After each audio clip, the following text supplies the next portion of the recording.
Are you ready to take action to attain the lifestyle of your dreams? It's a great way to make a lot of money fast.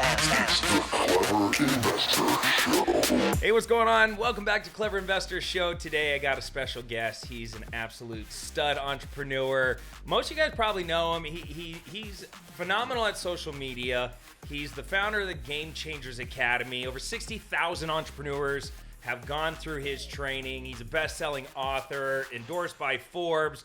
I mean, freaking Robert Kiyosaki wrote the foreword of this guy's book. Peter Voogd, welcome to the show. Thank you, man. I'm excited to be here. It's dude. still kind of surreal to hear that Kiyosaki quoted my book because I grew up listening to him. I know, isn't that wild? Yeah, he was the book that changed the game was Rich Dad Poor Dad when I was 18. So it's crazy, but I'm honored to be here, man. I've always respected you. It's funny, if we're going to just be real right away.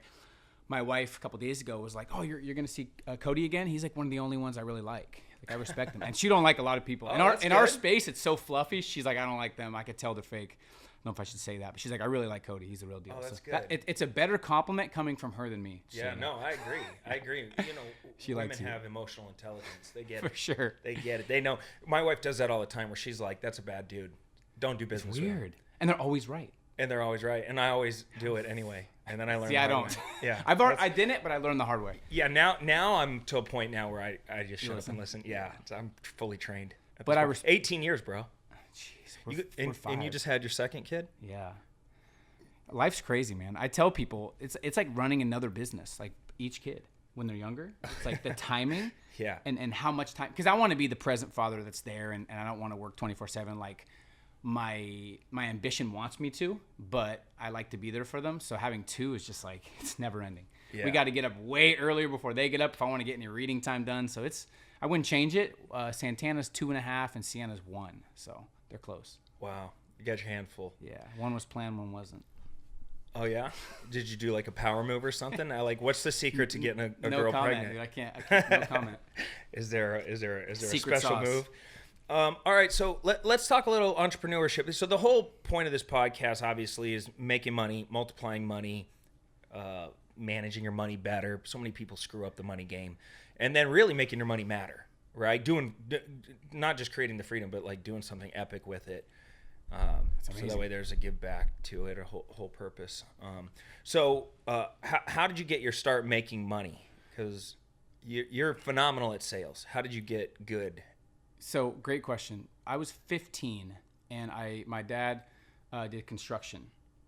So I would work with him with construction. And as much as you think you don't know much when you're 15, but I knew that I did not like hard labor. I was like, I don't want to be on these roofs, whatever you call them. I don't want to shovel sand. I don't want to paint. So there was an instance that I'll never forget that kind of was a pretty big breaking point where my friend worked for him as well. We both worked for my dad.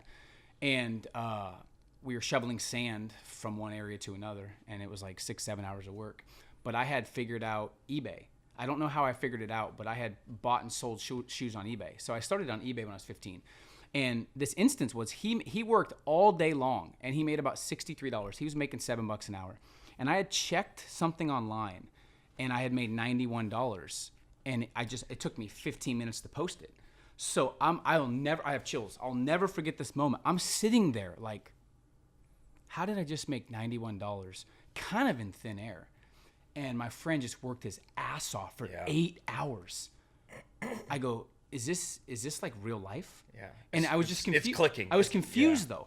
But I realized later I got paid for the courage to think differently and take some risks. So I doubled and tripled down on buying and selling shoes. I was selling bulk orders of Lacoste shirts. I would hire my friends. And I wasn't making millions, but I was seeing a lot of money at 16, 17 years old. But here's what happened. If we want to talk entrepreneurship, I'm from a small town of 6,000 people. It's a super small town on the Oregon coast. So I started making all this money, and everybody, including my parents, are like, that's not sustainable. You have to get a normal job. I said, but I'm making way more than people at normal jobs that hate what they do. And it doesn't matter. You have to do it. And I'm like, why do I have to do it? So I wasn't as strong-willed as I am now. So I was like, okay. So I got a job valeting cars at a casino and hated it. And I would add up my paychecks. And I realized, like, no matter what I did, no matter when I showed up, no matter how valuable I became, I'm making the same money. And that was my last job I ever had. Wow. Do you think people are born with hustler in them, or do you think that can be a learned thing? You know, because it's like, how do you become an entrepreneur? You're so, people are so conditioned. Is Yeah, it in them? I Or think can it's they a learn mix. it? I think it's a mix of both, but I think some people are born and their environment forces them to value security over freedom because that's what everybody else does. That's the majority of society. That's what most parents do. That's what grandparents did. I read something, Cody, and I'll bring this up. I was reading the book, The Psychology of Money, so it's funny we're on this podcast. But they said Morgan Hansel. yeah. Great book. From 1800 to like 1930 or 40, 80-something% of jobs, you didn't have to use your brain. You could turn your brain off and go to work, and that's it. But now it's like 80-something% of jobs, you have to use your brain or you'll be left behind. And our generation, my parents and their grandparents aren't used to that.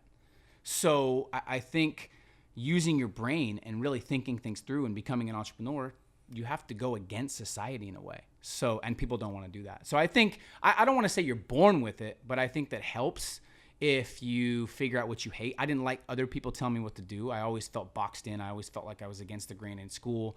I felt like I was always judged. So I just didn't want to take the normal route. But I don't, it's hard to say if it's I feel like for me, if I was to drill down and go like 7, 8, 9, 10 layers deep, it is control. Mm-hmm. It is that feeling of like, it's not even like, oh, I got to make millions and millions of dollars. It's, I have to be in control. Because if I feel out of control, I have all this anxiety. I hate everything. I'm stressed all the time. Yeah. You know, I put way too much pressure on myself. Even if I'm a crappy entrepreneur, I'd rather be doing that than being told what to do, what to wear, when to show up. Yeah, that always, it was just weird. It just was, I didn't want someone else telling me what to do and what I was worth and when to leave, when I can go to the bathroom. And then I also have pretty, like, very clear memories of almost everybody around me, even family members, aunts, uncles, friends, my mom's friends, always complaining about their work and complaining about their job and complaining about their boss. Yeah. So I'm 15, 16, 17, and all I hear is complaints about a 9-to-5. Yet everyone's telling me get a 9-to-5. It's like, why are you guys all bitching about what you do, but then you're telling me to do it? It was a weird thing. And when you're 18, you have all these emotions. I'm just like, I got to do something different. Yeah, I like that. Strange. I discovered selling drugs, so that was a good hustle. You were 12 or 11?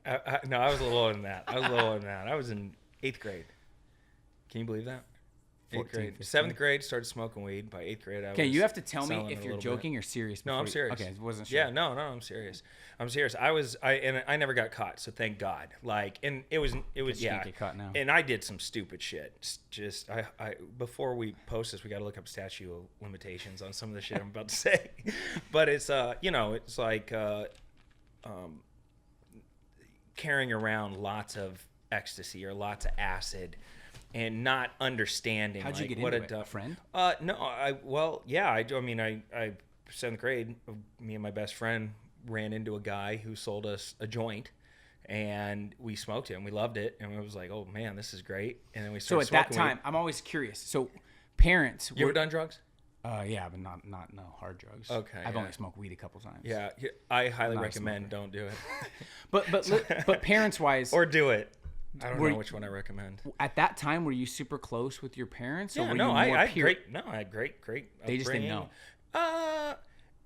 When I was a little kid, weed was never like a thing. My parents were not like ever like, don't do drugs, never smoke weed, stay away from that stuff. They were a little bit more hippie-ish. They never did anything around me. I never saw drugs except for one time. But they knew it wasn't horrible. Well, not weed and stuff like that. Now, everything else, they were like, don't do any hard shit. But I did catch my dad. We used to crawl up on my roof because my neighbor's mom would sunbathe topless in her backyard. And Travis Pester, if you're listening, your mom was so hot when I was a kid. And we used to crawl up, me and Charlie Barber would crawl up on my roof. I had a flat roof, and we would, check out Travis's mom. And one day we crawled up there to see it. Oh yeah, no, she loved it. All the kids, and we would run off the roof. She would look up there, and we'd all scurry off the roof, And anyways, one day we got up there, and we were looking for Travis's mom, and my dad and his friend are in our backyard, and they're like huddled around, and I see like these puffs of smoke. And when my dad turned around, he was holding a giant ceramic dick bong. His buddy Ken brought over this giant ceramic dick bong as a joke. Were gonna see it? No, they went and snuck in the backyard, and they're back there ripping this dick bong, cracking up. Like they're just howling. They think it's the funniest thing. And me and so, being a little shithead kid, I come busting in the gate. I'm like, what are you guys doing? And the look on my dad's face, he was terrified. He was so mortified that he got caught. And like, there's no worse way to get caught smoking weed than out of us. And his whole life goal is to have you not see him. Yeah, ever. Because my dad never did anything around me, ever, but yeah, no, I mean, it's just. So you're selling, go back. So you're 8th grade, you're selling, making good money? Or? Little hustle, like, if I wanted to make an extra 100, 200, 300 bucks, it was never like big time. Later on in high school, like 10th, 11th, 12th, I was selling more, but I was also a user. So I wasn't a good drug dealer. I was like, not supposed to use. I did enough just to like supply myself and make a little money to survive. But I did get smart. I used to skateboard around and like drop off weed and stuff. And then finally I got sick and tired of going around to people. So I just got a job at Burger King because one of the guys I was Don't tell me he was in the drive-thru. Yeah. One of the guys I was supplying for was the manager at Burger King. And he's like, I pitched him. I said, hey, listen, I'll keep supplying you, but you put me in the drive-thru so my clients can come through and pick it up. And so that was the birth of the drive-thru dealer. You know what's funny is by my high school, I found out years later there was a Burger King, and they did it out of that Burger King. Did they really? So this is a thing. This is a thing. See, Burger King, they breed entrepreneurs over there, Burger King. Yeah, that's funny. But thank God I never got caught. That would have been horrible. And I the biggest thing, or would it have been a lesson, though? No, it would have been horrible. Your parents would have killed you. I flew one time with a book of acid. A book. That's 100 sheets. It was so stupid. I lit up half of Kansas. And you never got caught? I never got caught. Wow. But at Greensburg, Kansas, you're welcome. There's a very small town, and you're gonna have a comment below, like, dude, I'm from there. Half of them are tripping balls. So, but thankfully, when I was getting out of high school, and I didn't know what I wanted to do with myself, and I enrolled in community college, I went for half a day. That's how long my college career lasted in the beginning. Went for half a day and then realized that wasn't for me, and then I went and joined the military. And that was the best thing that I could have ever done because it disconnected me from that environment.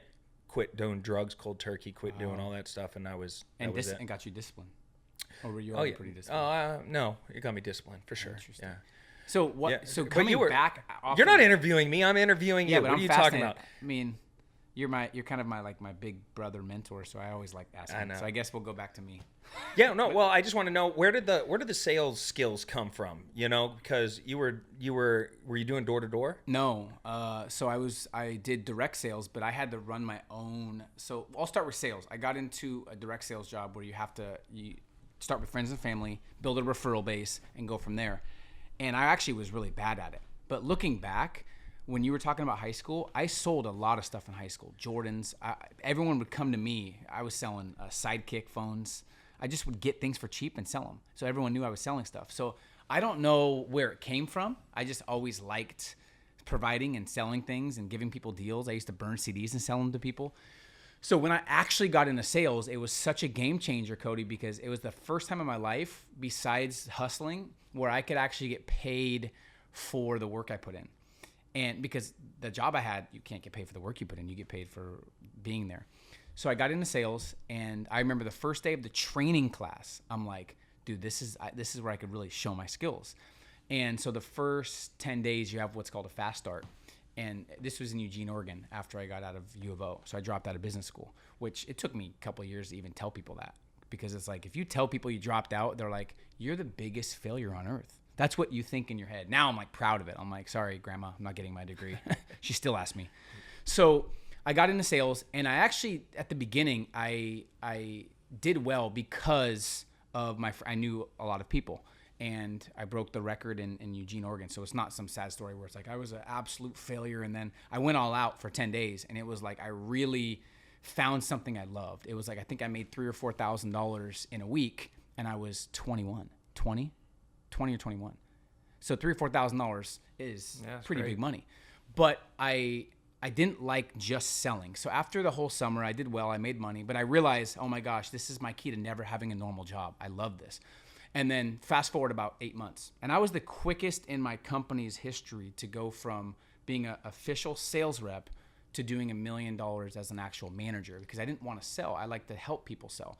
So I went on a field training, which means someone comes with me. I've never really told the story. You always get out funny stories from me. So someone asked me a while back, where did you start getting fulfillment from helping people, or where did you know you wanted to be a leader or inspire people? Someone said, hey, go with Peter. Take this kid with you. He wants to learn how to just be better. I said, I don't know how to teach him. They go, don't do anything. Just tell him to come with you. Just do what you do. I'm like, all right. He came with me. He was about to quit. He saw me sell some type of $1,000 set. And he said, I was doing it wrong. And I realized what I'm doing. I was going to quit, but because of this, I'm going to keep trying. He had one of his best weeks he ever had. And there was a team meeting. He was like, I just want to thank Peter. You totally changed my life. I didn't quit. Something about his parents are struggling or they're going to get evicted. And now he doesn't have to struggle or something. And I was like, whoa. And all you did was what you were I didn't doing. do anything. Yeah.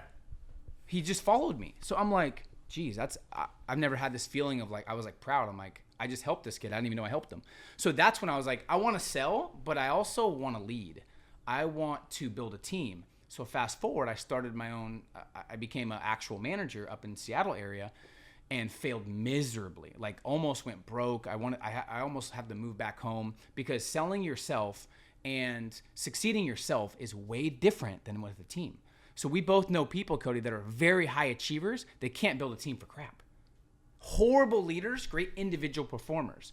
I think you're missing out on life if you're just a performer and you can't impact people. So I had to learn for that next 9 months to a year, like how to actually build a team and impact and inspire. So I think I got good at sales by just experience. And I was obsessively studying. I was studying the psychology of people. I would read books. I was obsessed. I feel like I had something to prove. So 22, 3, 4, I went from dead broke to 6 figures and 7 figures a year or two after that because I was hungry. I'd wake up at 4 or 5, I'd do my P90X, I would read Brian Tracy's Maximum Achievement book, and I would just think about how to maximize my business, my results, every day. I'd miss family events, I would miss weddings, I'd miss things. My family, hey, what are you doing? You're working? It's not all about work. I'm like, it's not all about work, but I want to sacrifice now so I can have an amazing lifestyle that most of you guys don't have. And I had that hunger. So I got good by just obsession in a sense and failing. And for anybody listening to this, you got to have that energy. You got to be willing, to do the short-term sacrifice for the long-term gains. Most people aren't. They say it. They talk it. They say they are.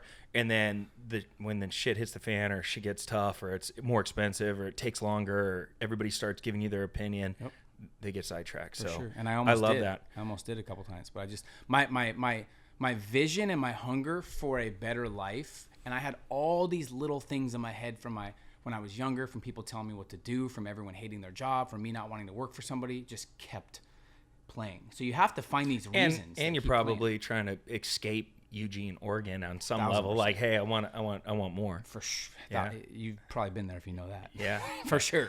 I didn't want to live there long. Well, all right. So I want to talk about something because, like, you went off and you created this really cool academy, right? And all these entrepreneurs started coming to you, going through it. You were able to network your way into some of the biggest circles. All right. What advice would you give somebody who's trying to like build something big like that has a vision, but they don't know any connections? They don't know anybody. Like, how did you break in and get guys like a Kiyosaki to write a foreword of a book? Or, geez, who all have you interviewed or been around? I mean, a lot of everybody, people. all the big dogs. Yeah. I could name a ton of them. Yeah. We've interviewed a lot of crazy people, and we've connected with people like Elon Musk, who I had him booked for an interview, but because they said he can't do interviews if there's bad press out, and that never ends. So it's been a year, we haven't got an interview, but we connected with this team. So first, I think realizing that everyone that has amazing networks and connections, I'm talking about the 95% who are self-made, not the ones that had this inheritance. Most people who have amazing networks once didn't. So you have a huge network. Did you have a network like that when you were younger? Did you know it? No. Yeah, right. So I think the first thing is understanding everyone that has an amazing network that you see once didn't. And thinking back, it's first having to gain some clarity of exactly kind of what you want, what industry you want to dominate, who you are, and then who you're not. So I had to get clarity first on what I wanted to accomplish. And then I had to go through some growing pains. I wrote the book 6 Months to Six Figures, and that's kind of when things started to take off. But before that, I went through a lot of challenges of reaching out to people. No one would respond. So here's what was crazy. I was reaching out. I was like, I'll give free speeches. Can I get on your podcast? I was like practically begging. Crickets. Then when I started to become more valuable, I started to know myself. I started to create content and start being something versus acting like I was something. And I started creating versus consuming. And what happened was I positioned myself in a way where people would reach out to me. So it flipped. So instead of I reach out to everybody, I started positioning myself by just getting better at what I was doing. I was mastering my craft. So a lot of people, they just want people to pull them and say, hey, come up with me. I want to be successful like you. No, you have to do something first in a sense. You have to create value. You have to master your craft, or at least put some stuff out there, and then be strategic with your approach. So for me, I was strategic with my approach. I would add value first, always. So the number one thing that I see as a mistake that I made, what is the number one thing most millionaires and billionaires value? What do they value most in life? Usually it's their time. Yeah. Number one thing. What is the number one thing newbies ask for? Yeah, oh, can I have your time? Yeah. That's the dumbest thing you could ever ask for, because it's the number one thing they value. Now, if you start giving actual results or show them you're different first, I would review, if it was an author, I'd review their book. I'd buy 10 copies. I'd give them out to people. And I would write a strategic email asking them for nothing. Say, hey, I love your book. We have kind of a similar mission. I'd love to give value any way I can. I've already shared your book with you. I've also bought your course. Thank you for what you do. That's it. A couple weeks later, I'd reach back out. Hey, I'd love to figure out a way to enhance your message or to share your message with the world. My audience isn't that big. I only have 3,000 Twitter followers. I only have 5,000. This is when I was brand new. And I did it to a lot of people. And then people like Grant Cardone responded. People like Patrick Bet-David responded. Evan Carmichael. I'll never forget the people that responded, because I wasn't that big.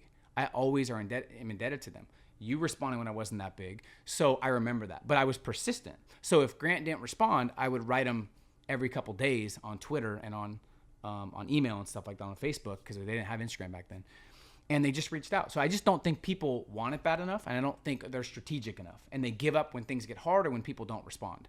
So that's the one thing. The second thing is I had a huge breakthrough. This was a big value hack for me.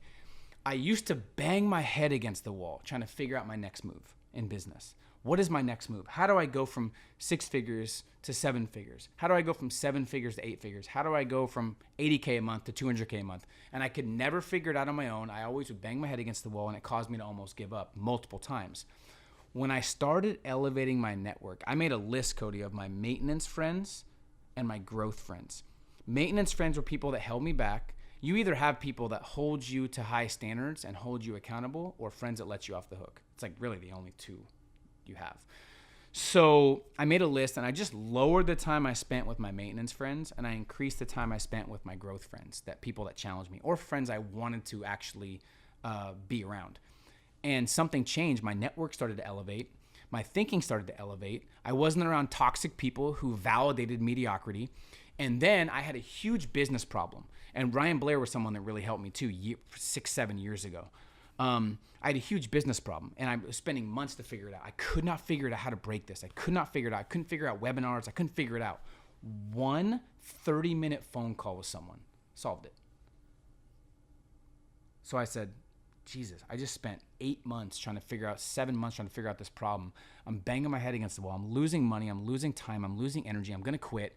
Someone solves it in 30 minutes. I'm like, I'm never going to solve my own problem again. That's when I realized the power of networking. It just clicked. So it's like, people need to understand, if you have an amazing network, and don't exaggerate. If you have a huge business problem you can't solve, what do you do? You personally. Pick up the phone and call somebody. 100%. Yeah, every time. Proximity is power. But six-figure people don't do that. Yeah. They try to do everything on their own. And that's why they never get to $1 million. And this trips me out because, obviously we both run events and masterminds, and to curate high-level people or ambitious people and put them in a room together to give them that opportunity so they can build their network. It always trips me out when somebody's like, You paid $10,000 for a mastermind? That's not even It's that like much. 10 grand. I pay $100,000 to be in the right room. Like there is no price I wouldn't pay today, so I can pay any price for anything I want tomorrow. Like you got to really get there and shift your psychology of money. I love that you brought up that book, because the Psychology of Money book is a phenomenal book, by the way. Just go get finished it. Yeah. Audiobook's phenomenal as well. You stop thinking about it as money and you start thinking about it as speed. And you start thinking about it as just an ability to cut the line and go a lot faster.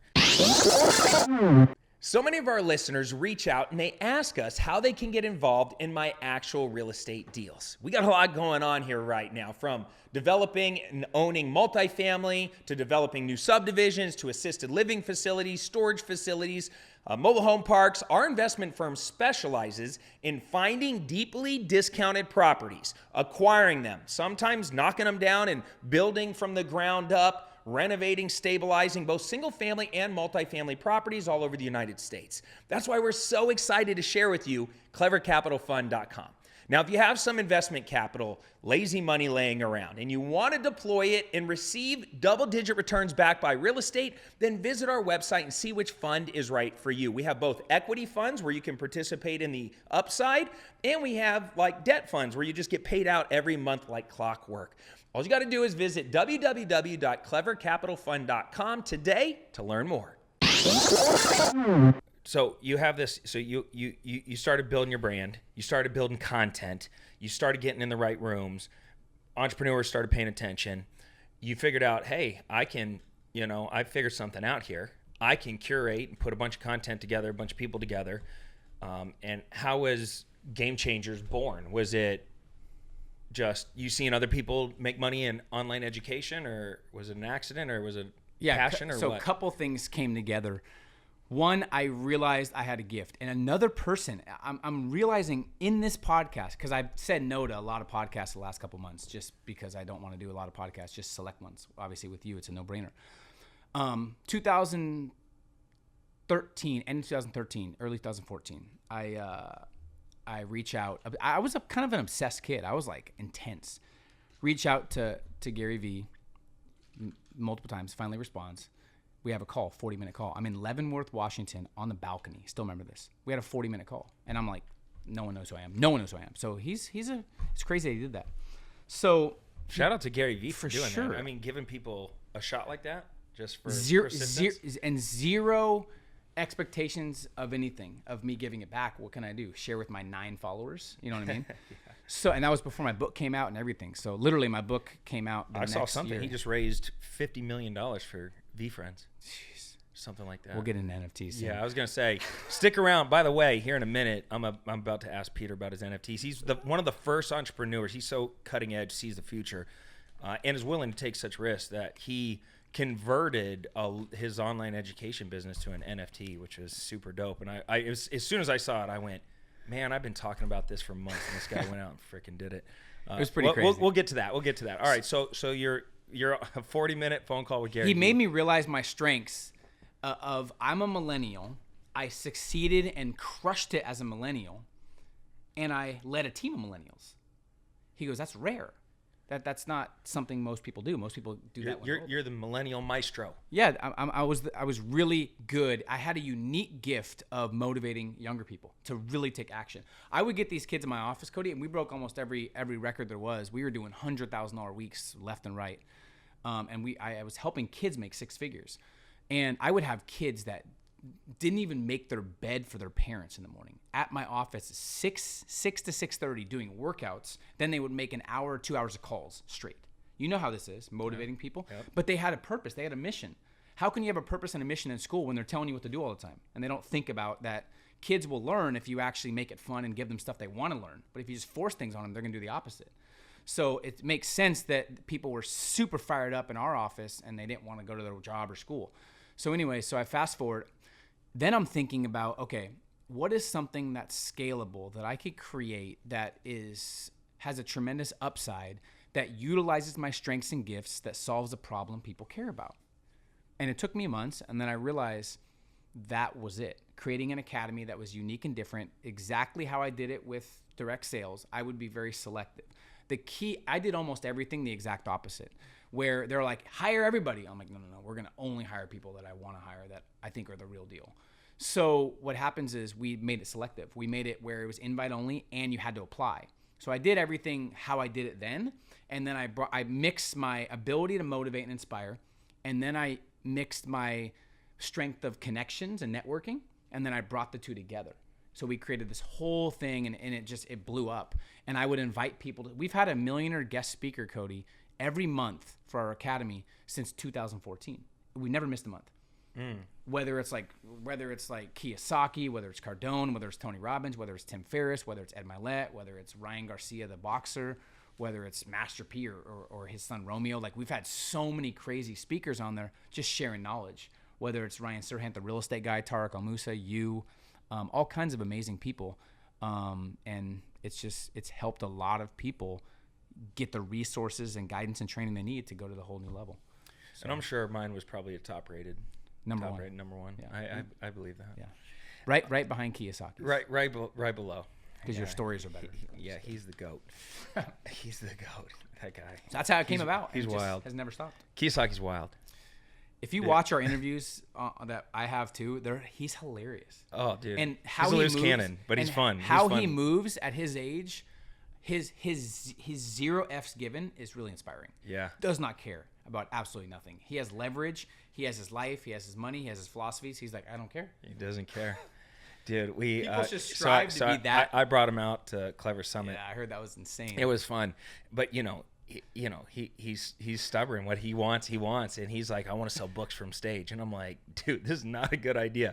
Like, he did. He sold books from stage. He did whatever the hell he wanted. I'm like, it's not a good idea. Only not because I love his books and I want everybody to have them, but there's 2,500 people in the audience and like 30 books. Like, and his whole plan was just like, rush the stage and buy my books. So Tell me how it worked. Well, it really didn't. It didn't. It was a hot mess. You almost got to watch the clip. I rolled with it because, in a live event, you just got to kind of be playful with it. But so the books. So he had his girls. Visual. He had his women. Okay. His girls that were helping him, and he was teaching them commerce. And his girls came out, and they were Vanna Whiting it, and they were pointing at the books, and all this stuff. And he did his full hour with them on stage. With the books. With the books on stage, with them on stage, and then at the end, he sold his books. So how many did he have? Well,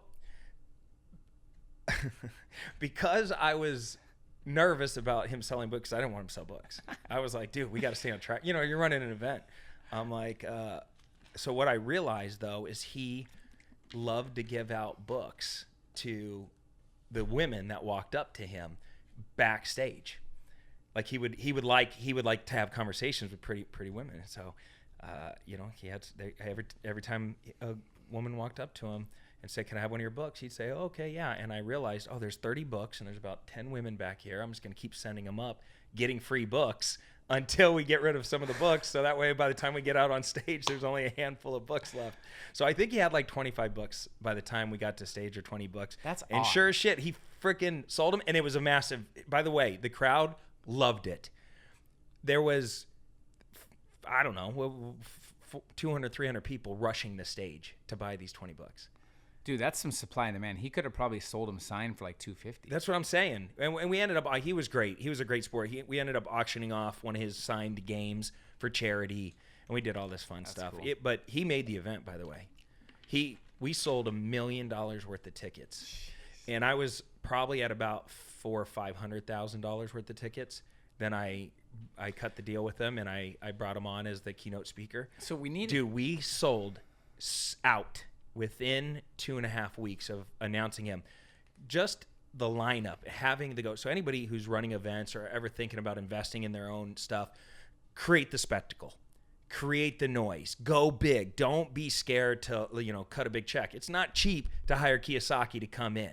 It's not cheap to rent out, what's the club at the MGM Grand? Hakkasan. Yeah. How did I know that? We rented out all of Hakkasan. I brought in TI, threw a freaking party, 1,200 real estate crazy people partying with TI. It was fun. But it's a lesson because I still am always trying to figure out ways to help shift people's perspective. Dude, we made $8 million But on listen, that event. you made $8 million, and you sold $1 million of tickets, and you sold $500,000 from him. Let's say you paid him $100K. Most people in society be like, that's crazy. Yeah, but if I go up to you and say, here's $100K, and then you give me 500, every person on planet Earth would say that's a no-brainer. But people's brains don't work like that. Yeah, they don't connect. It's not Well, I mean, entrepreneur think brain. about. I think the new generation is more on it than older generations.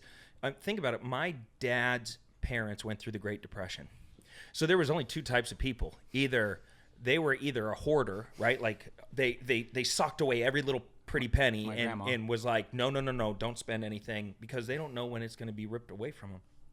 Or they were like in fuck it mode. They were like, spend it all, live your life to the fullest, and just go for it because you never know when you're gonna not have the opportunity. And so my parents did the hoarding mindset. So everything was, can I have a new bike? What? No, we're not spending money on that. What are we made of money? What do you think? Money grows on trees? What do you think? It was all these like phrases that everybody always hears negative about money. So naturally, I grow up, I could have been conditioned very easily to think like that, and I did for a long time. Very conservative with spending money, and I always thought of it as an expense, not as an investment for speed. And it took me getting into reading Rich Dad Poor Dad. Somehow your limitations got shattered. Well, you know what it is? I think when I was getting out of the Navy, I was going to be a history professor, and I went and spoke to the same money as you're making now. Yeah. I went and talked to the history professors at San Diego State University, and I said, how much you guys making? Are you guys liking your job and all that? And one of them busted up laughing, and he goes, dude, I got a second job, bro. Whoa. And I'm like, you're not convincing this kid to do the history major thing. But I remember the look on his face, and it really made me think about my life and like, what do I want? I want to make a lot of money. I want to have nice things. I remember that story in our first interview. Yeah. Wow. Yeah, but you got to condition yourself. It's a trained belief. Maybe your parents, like my son, doesn't have any issues with money.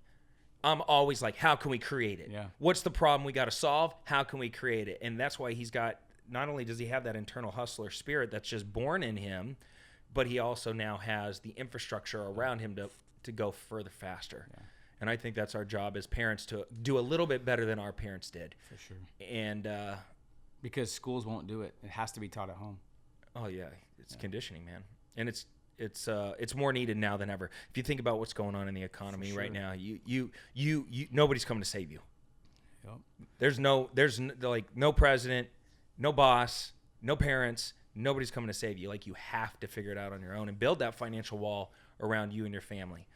It's a weird dynamic right now with society set us up to not respect or value money because then you're greedy, but inflation is 9%, and if you don't have money, you can be controlled and you have no leverage, which is, I think that's where they want us. But at the same time, it's like, I've never met someone in my life who doesn't respect or value money who has any. Most people are like, oh, money's bad. Money's for greedy people. They're broke. Almost everybody. And it's like, when you realize money is not emotional. It's not good or bad at all. It's just like, it is. So if someone is greedy and they have money, then they're greedy. But rich people aren't greedy. Greedy people are greedy. Idiots are idiots. Most of my rich friends, and I think it's probably just who we attract or who we're attracted to. Most of my rich friends are the biggest givers I know. For sure, me too. By far. And I'm sure there are some. And I've known a few sharks that were very what's in it for me. We don't hang out with them. For sure. And we don't do, that's why we're talking about make money matter. Because if you were a giver before you had money, you're 10 times more of a giver with money as well. For sure. I love taking care of people in my family. I love paying for stuff. I love actually giving people amazing experiences.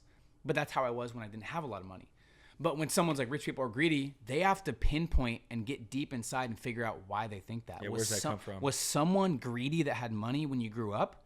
Because I know greedy people that are broke, greedy people that are rich. I know amazing people that are broke and amazing people that are rich. If you correlate that with money, that's like a low IQ thing to do. Yeah. So it's just weird. Speaking of money, the future of money, crypto. Dude, how did you pull off being the first, I think you were the first, in the education space that I know of at least, that looked at NFTs, looked at cryptocurrency, you were so cutting edge, and you were like, you know what? I'm going to create my own NFT. So to educate people on what is an NFT, what is your NFT, and what was the thought process behind it, and how did you pull it off? Because there's no instruction manual, bro. You were like the pioneer with his wagon going through the desert alone. I remember talking to you. You're like, I don't know. I mean, that's a big shift, and it's sure. And as it turns out, market shifts. Now you're learning lessons through that part of the process too. But so what's an NFT? NFT is a non-fungible token. Okay, we have to simplify here. Fungible means it's replaceable. So if I give you $100 bill, and then I take it away and give you another $100 bill, you're like, oh, okay, give me whatever one you want. $1 bill, same thing. If I buy a North Face coat from the mall, or I order it from NorthFace.com, and they send me a coat, doesn't matter what coat I get. Not at all. It's fungible. Non-fungible is like something that it's only one. Based on what it is, it's a one of one. It's a trading card. It's a Michael Jordan rookie card. And it's has to be verified on the blockchain. So what this means is an NFT is something that is tangible, but also something that gives value based on what it is. So let me explain. And a lot of people don't understand. They're like, it's just a JPEG. It's not just a JPEG. That's like saying it's just a rookie card of Michael Jordan, and it's not the actual one. Oh, it's a picture of it. No, it's not the actual one. So I could take a picture of the Mona Lisa and say it's the Mona Lisa. But if I go there and try to get money for it, what happens? I get arrested. So a lot of people that say it's just a picture, I realized quickly how false that was. So let me give you an example. So an NFT is purely a value transaction, and it's based on what you get. So some NFTs are worthless, some make a lot of money, and some are worth something. It's just an interchangeable asset. So if I give you an NFT and I say, hey, with this NFT, you get blank, then it becomes value based on the perceived value of what you're getting. So baseball, a ticket to a baseball game, a ticket to a Yankees game, a ticket to the Lakers game. If the ticket was turned into an NFT, it'd be the same thing as a ticket, but here's the cool thing. It's the first time in history where it's an interchangeable asset where, in a sense, you can sell it. So if I went to an event, Tony Robbins event, and I bought a ticket, I went to a mastery event, it's 10 grand. I went to the event, I met some cool people, I got some breakthroughs, I left, done. Exchange, one of one, money gone, done. With NFTs, it's interchangeable. So when you get an NFT and it gives you access to networking, or it gives you access to like my academy, or it gives you access to a learning center, it gives you access to an event. After the event, you can then sell the NFT somewhere else forever. You can sell it 1,000 times. And the people that create these make money over and over and over again. So if you have 5,000 NFTs and you sell all the NFTs, on the back end of the NFTs is a course, is an event, is a mastermind, is a networking group. You can use it. It's almost like reselling your Netflix password. It's like, hey, you're going to get access to this thing, this library of things. Verifiable on the blockchain where you don't need to do anything. So now once it transfers, I'm out, you're in, and good. And the first time somebody explained NFT to me where I really understood it was with tickets. Mm-hmm. Like, you think about Bored Apes or any of those, and you're like, yeah, it's just a picture of, it's art. But then you connect it to like real life objects like a ticket. Normally when Ticketmaster sells a ticket, that one exchange is done, Ticketmaster's done making money.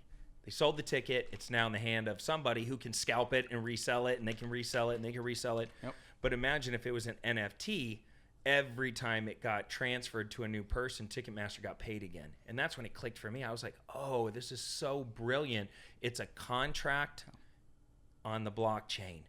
And it's that simple. And whatever you connect to that contract, whatever happens next. So you decided, I'm going to create an NFT. What'd you call it? The Coalition Crew. The Coalition Crew. And they got access. And you got cool artwork. Like you still had the front end artwork and all that stuff. But we didn't necessarily care as much about that. Keep going. Yeah. So that artwork, whatever ones I bought, and you buy with Ethereum, you buy with crypto. How do you buy it? On MetaMask, you buy it with Ethereum. Ethereum. Okay, so you got to have some Ethereum. I hear Peter's about to launch his NFT. I'm getting excited, and your promotional marketing materials like, hey, this NFT comes with these things, these benefits. Yep. So first, let me give my wife credit because she was the one studying obsessively, and she's like, we need to do this. And at first, I'm like, I don't know. But then I started studying and researching and watching, and the interchangeable assets, what's like, wow, that's a pretty big game changer. So I said, how can we, and it was kind of a shit show. There were scams and rug pulls, which means people will launch a project and they were valuing anonymous people. So how I got into NFTs, Cody, is I got pissed off. People were getting scammed. They didn't know how to run businesses. There was all these kids crushing it. They didn't know how to run business. They didn't know how to create a culture. They didn't know how to actually give value. So there was a bad name with utility and value. So I said, you know what? I have all the resources and the team and the knowledge and the experience to actually run this like a real business and change the game. So I said, I'm going to create an NFT and I'm going to give them, to show how serious I am, I'm going to give them access to our academy, which is $8,000 to $24,000. I'm going to give them access to that with one NFT, because if you sell out, you can only get it on the secondary market. And if you sell out fast and people see the value and there's this demand shock, what happens to the price? So our NFT, the second we launched it, it was 0.08, $400. It skyrocketed to 1 ETH, which at the time was $4,500. So people that bought 5 or 10, that's $4,000. People were making 10, 20, 30, 40,000 bucks in a couple. And if they wanted to flip it, they could. They could flip it, get all the value, and then make money on the flip. Love it. It's a win-win. Now, and then we're how making hard money is on it the to back actually end. create an NFT? It's not that. It used to be hard. It's not that hard. You just need a smart contract. You need the right people to create the artwork and have some metadata on the artwork. We went extra mile where most of the traits you get something in return. So if they get a cheetah with Bitcoin eyes, they get access to our $1,000 crypto course and our Mastermind, our Telegram group, and they get access to Tim Sykes' $10,000 trading course.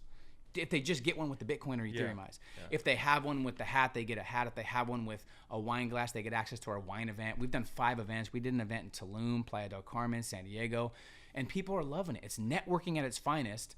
And whether Ethereum's up or down, they're getting so much value from the academy, from the networking, from the millionaire calls. It's a win-win. So it made sense to me in my mind. And I kind of tried to go against the grain and share with the industry, hey, don't value anonymous users. The number one cause. What does that mean, anonymous users? It means they would create a project and no one knew who created it. Got it. So it was anonymous. So why would you ever invest in something you have no idea who's behind it? Because people have FOMO and hype, and that's why so many people lost money. So I'd be like, why would you invest in a project with no owner? They could rug pull instantly. And what happened is the second they were done, they didn't fulfill any promises, and they left. They deleted their account, and everyone's like, what happened? What do you think happened? He's anonymous. And people don't know how to deal with pressure. And there's some negatives where there's such an instant pleasure focus. If you buy an NFT and it doesn't go up in 3 days, like 10x, people sell it and drop the floor, and they're like, I don't like that NFT. So it's like, it's very premature. Yeah, it was super speculative. Very premature. Yeah. But we decided to have actual utility. So we had utility with it. So whether the price of ETH goes up or down, people get so much value with it, and they can make money selling it. It's kind of a win-win. So now your NFTs are floating out there. Floating. We have 5,000, 5,200 just floating, and they buy and sell. Okay. And so now if I want one, I have to go on to OpenSea, type in Coalition Crew. OpenSea, type in Coalition Crew, search it out, find what utility is attached to that NFT, and then boom. And then you get it, and then you can sell it when you want. So when I get it, like when I go to a website, and this is awesome. This is really me. Yeah, I really want to know. So like when I go, like let's say I wanted to sign up for Clever Investor, and I go to the Clever Investor website and I buy a $97 course. It's going to send me an email. It's going to send me login information. It's going to send me all this stuff. And then my team's going to be notified. And then I'm going to start interacting with that student, trying to make sure that they get everything that they need from the support side of things. Is that the same with an NFT? And like if OpenSea, some dude sells me your NFT, how do you know that I now have access to all your stuff? We get notified right away. So it's on Discord. So I could look right now. It shows. So we've had a lot of sales today. Oh, wow. So those are all NFTs being transferred. Yeah, being sold.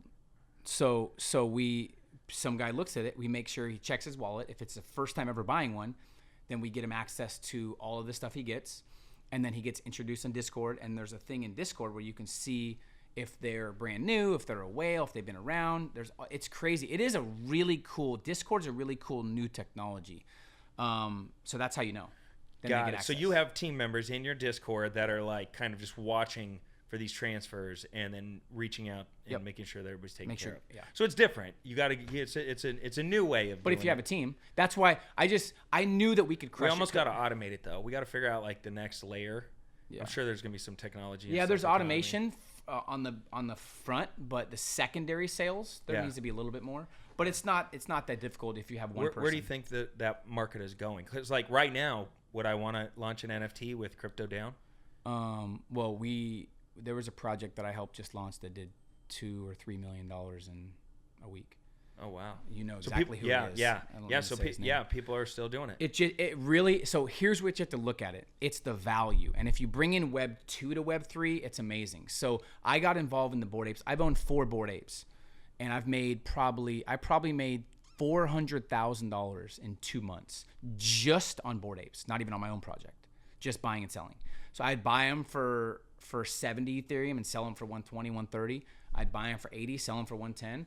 So the market's pretty predictable where if you just buy really low and wait for it to go back up, it's with the top projects, you have to only focus on the top project. The top 1% of projects make all the money. All the other ones are fly in the pants. Even if they do well at launch, the founders don't know how to run a business, so they eventually validate or give up, and everyone loses money. So that's why I'm a stickler. I'm very big on having a criteria, 5 or 6 things like, hey, make sure you know the founders. Make sure I tell people, make sure you study the founders like crazy. If they've never ran a business, if it's like a 22-year-old kid who just wants to make money, don't invest in that project. So I'm helping people maneuver and navigate in a way where they can make a ton of money, whether the market's up or down. But we took it a step further where it's like, hey, we want people in our community to make money in and out of Web3. If Web3 crashes and ETH goes down and NFTs go down, it doesn't really matter for our people because they're making money other ways. So we just did it differently. So what's now that the market's kind of shifted down, how are you approaching it? Like, is it a sustainable model for the education space, or is it like, we did it, it was cool, I don't think I'd do it again, I would do it different? Like, There's a lot of do you- flaws. yeah. It's a flawed business model. Here's why: you make all the money on the front end, and when you make all the money on the front end, you only make 2.5 to 10% on the back end. And if the floor price isn't like 100 ETH like Bored Ape, then you don't make much money. Then you have to pay people out. So what happens is a lot of people do a launch, then they do another launch, and they just keep doing launches, but they don't deliver. Yeah. So we've taken I don't want to say hit, but we value integrity and delivering so much that like now I'm delivering, and we always told people this is not about the market up and down. This is about actual real life value. This is not about value in the metaverse. This is about real life value. So now we're still working hard. We're putting together stuff, but now we make 7.5% on the sales. So if we do a decent amount of ETH, it's like a couple thousand. So it's way lower than I've ever made. How do you get off the ride as the creator? Yeah. Like, is there like, hey guys, that was a good 4-year run, we're winding it down? I mean, I think you automate and systemize it and give them proper expectations. So they're getting stuff right now consistently that I'm doing in the academy as well. So it's like, it's not a ton of extra work, Yeah. but you definitely have to figure it out. You have to continue doing launches, like a 3.0, a 4.0. Yeah, can you do a period of time where like, this is good, like we're gonna let you all know on the front end, this is a 3-year project, Yeah. and then we're done? You can also you could also sell it. Oh yeah, all the I've assets. seen some people sell. Yeah, sell- but sell I the would say NFT have the project. end goal in mind. So my vision was to just create the project that is focused on wealth and Web 2 growth and networking. So regardless of what the market does, you guys are still getting value, and we're still getting sales every single day. So when we build this community, when we do another launch, it's crazy. Yeah. And we continue to add value. Is that your plan, or what's the long-term plan for you? Yeah, right to now? continue. Like, what's getting you excited? Yeah, what's getting me excited is continuing to kind of shape the space and help people launch the right projects, and then maybe making a percentage of that or getting our crew involved as well. But it's tricky because people didn't realize how much scamming and fraud and how bad of a business mentality the whole culture had. And some people might not like me saying this, but it's just like the culture of expectations and the instant pleasure is there's no patience, there's no long-term vision. So if we just outlast and have a long-term vision, Dude, it was such a money grab. Yeah. Well, And we didn't want to do that. It reminded me of crypto in 2015 and 16. Everybody was just going ham with the ICOs, and then they all imploded. And then we went to crypto winter, and then it popped back. But and what's the cool NFTs came out. And what's cool about this is we tried to be transparent, or we made people a ton of money. Our product, I think, 36x'd. So like we had 2 drops, and still 9 or 10x, and the other ones I think 5x. So still anyone that bought is still making a ton of money. Maybe they didn't cash out at 35x, but we made people a lot. That's got to feel rewarding. Of money Yeah, for that's sure. good. And if they don't ever sell and they hold, it's like, I don't know what to tell you. We told you to make some profits. What are some things that you would tell your younger self? I ask every podcast guest this towards the end, just kind of, giving your 20-year-old self a little pep talk. I would kind of say, like, chill out, be more strategic. Like, you're going to get there. You're going to get to where you want to go. Don't be so uptight, anxious, stressed, tense. I was such like I got to get to the next destination so fast that I never took a deep breath. And I probably would have got there faster. I would tell myself, like, hey, take a deep breath and thoroughly think things through. Like, figure out who you are, what your strengths are. Try to only master 1 thing or 2 things, not 50 things. I've made money so many different ways, which is cool to teach. We've made 6 or 7 figures in like 13, 14 different industries, but I probably could have made 100 million in one. So it's like, you know what I mean? So like, chill out. Everything will happen how you want it. It might just take a little bit longer. Keep your priorities straight. Just don't put anything above being a world-class person, I think would be my advice. Just be a world-class human being. And I would also say, don't forget the greatest currency on planet Earth is the effect you have on others. That's what you'll remember. And also, that's it. Be ready to meet Cody. He's a psycho. He's a crusher. He'll sell you drugs out of a Burger King drive-thru window. 8th grade. In 8th grade. Just gets younger and younger. I was 5 years old working at Burger King. Hey, listen, man, this has been awesome, man. We covered a lot of ground. How can people find you, follow up with you, get involved with your stuff besides going to OpenSea and buying some cheetahs? Whatever they think. What would be cool is I just launched the Audible version of 7 Rules to 7 Figures. It's on Audible. And that's probably what I'm most proud of, because the 7 Rules to 7 Figures is kind of which a is blueprint. your book. My book. Your book, yeah. And I'm humbled to say it's been endorsed by Forbes and Patrick Bet-David and Kiyosaki and Grant Cardone. But it took me a year and a half, 2 years to write. It's a blueprint on how to get to your first 7 figures with speed, as fast as possible, without selling your soul, without working 1,000 hours a week. And I just released the Audible, and I spent a couple more hours on the Audible than I should have, updating stuff. So if they've already read the book, the Audible's way. It's like, so it's updated. your voice? My voice. Yeah. And you've done really good going into the studio, creating mixtapes, creating pep talks. Like you got that musical talent. It's my passion. I feel like I have a unique perspective based on my life, and I try to motivate in a new way, because I think motivation, Cody, is getting so boring. That's why I like your stuff. You're intense. The motivational gurus, it's getting so fluffy and watered down. Yeah. It's so bad. Nobody wants to offend anybody. No, it's like, so I just wanted to give people the real deal. I might offend some people, but at least people will question themselves and get actual results like you do. So it's like, love that. I think that's what I'm most proud of is this. All right, so get the 7 Rules to 7 Figures book by Peter Voogd. 7rulesaudio.com too. 7 Rules Audio? Yeah. There you go, dude. Awesome. Hey, appreciate you. I'm bringing you back, dude. Thanks, I'm bringing you back 1,000,000%. Follow the man. He's made a big impact on my life. Appreciate you for everything that you do. Thank you, dude. man. Just keep doing it. Appreciate you. All right, guys, that's all I have for you in this one.